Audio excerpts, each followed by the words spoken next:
Hey guys, this is Bruce Marshall from Simpler Trading with the nightly market update for Wednesday, May the 22nd. Happy Wednesday, happy hump day.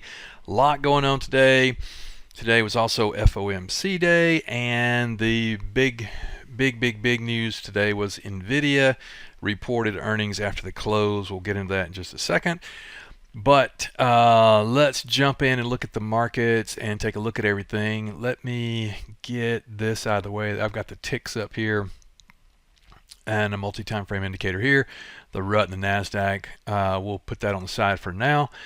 And the exciting part of the day, the light gray is the overnight session. This is the ES futures. So this was yesterday cash session. This is overnight. And then today, kind of started out calm. I thought things, we had FOMC minutes at 2 o'clock Eastern.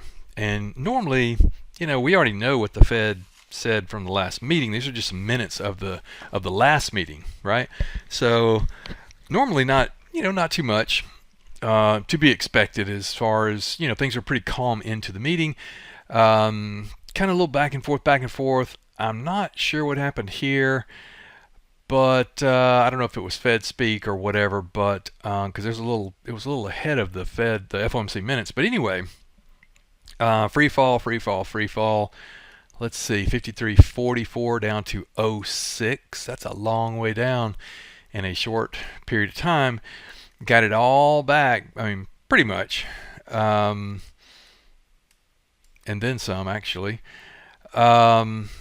Craziness. This has been going on, kind of day in day out on small time frames. If you're trying to trade this intraday, like if you're trading futures on the ES or whatever, can be a little nerve-wracking because of the back and forth stuff. But let's take this out on a little bit longer time frame, and let's go out, say 10 days here.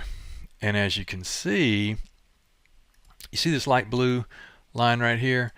That is a voodoo skyline. We came up and tagged that, and that's based on Elliott wave. Tagged that, came up, tagged it again. I mean, literally 5349.25, and the line is at 5349.62. That's pretty close. And we're right back up there again, right there, but we keep getting rejected off that line. So, not sure if we get rejected back down here or if we keep going. But that's a 10-day chart. Let's go to a 20-day chart, and you kind of see the same thing. And what I want you to notice about this is that every time you have a big move, like for example, down here we're at 5,000. I mean, this is kind of crazy. This is 20 days, and we're at 5,000 here on the ES, and now we're pushing 53.50. But every time you have a big move like that, you have a little consolidation period. Big flush down, big move up, consolidation period. The market has to digest that move, and the bulls and bears are on one side of the fence and looking at the other, going, okay, who's going to move first? What do we do now?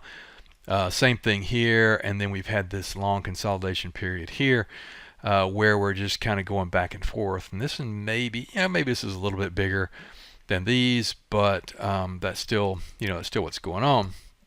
So we'll go ahead to a year chart. It's a trailing 1-year chart, and you can see it's been just pedal to the metal all the way up here. That's what, about 1,200 points. Little bit of flush back here, and then it's just nothing but net straight up here, right up into our skyline that we were looking at there earlier. That little blue line is a voodoo skyline. So we are at a point where a new all-time high. We've had a couple of new all-time highs lately. We're at a point where we have this conversation periodically because we're getting pretty extended across the board. And do we pull back from here, or do we just keep going? And the thing to think about is the backdrop of what's going on with the market. And to me, that goes back primarily to the economic calendar. So, because the Fed is driving this market for the most part, and we've got earnings, of course, and all that kind of stuff.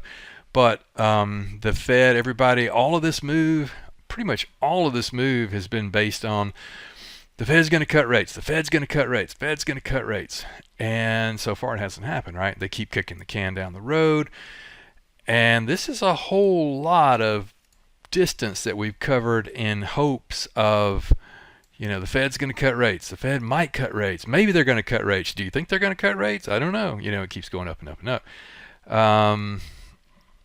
The next Fed meeting is on June the 12th.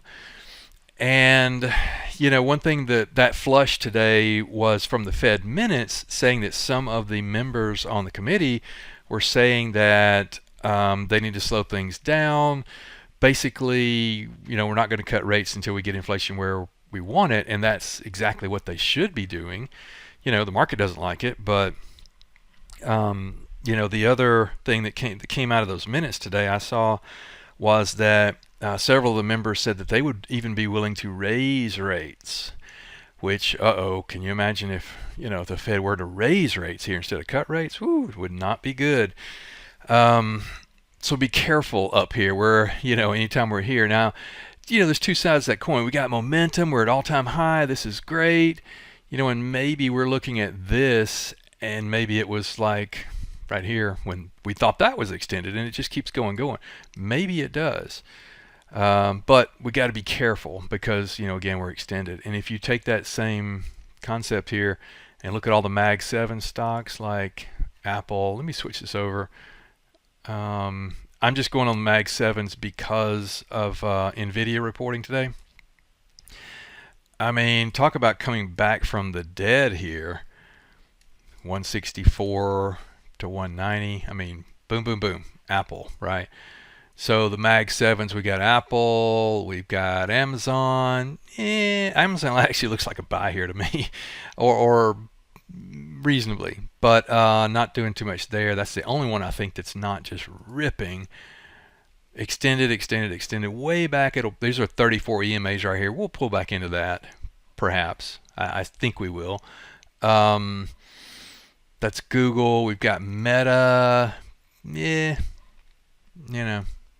interesting. We got Microsoft.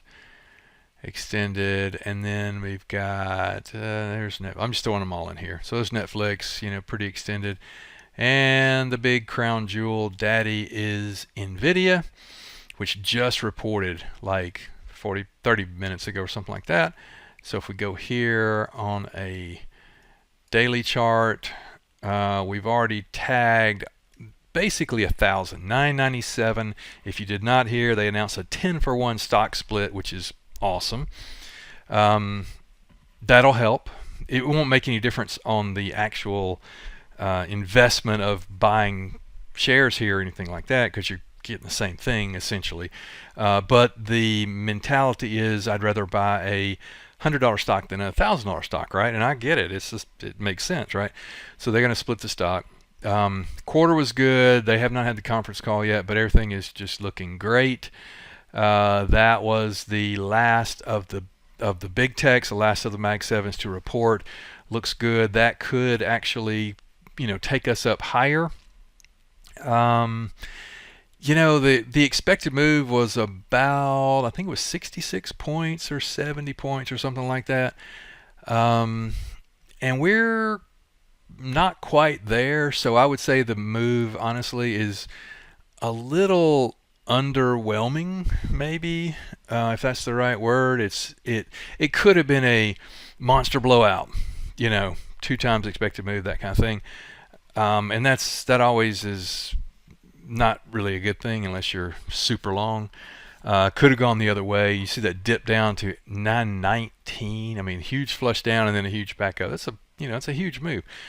But this is actually a really good move. And again, they're actually probably having the conference call right now as we speak. So we may get more. I think we probably get more follow through to the upside, I think. But it's not a giant blowout kind of quarter thing, which is good. That's good for the market. We don't need to get more extended on top of an extended market, right? So this is a good thing. Looks good. We'll see what happens tomorrow with everything. But in the meantime, we keep trading this, to the upside. I'm going to switch back here to the S&P real quick. We could do the same thing with the NASDAQ, but the S&P and the charts look pretty similar to the NASDAQ. We keep trading this thing to the upside, knowing that, either this comes down to meet this, or let me get my drawing tool, or these come up and this goes up, and at some point they meet up here, or they keep going, and at some point they meet up here. You know, they always come back. The reversion to the mean is a real thing, right?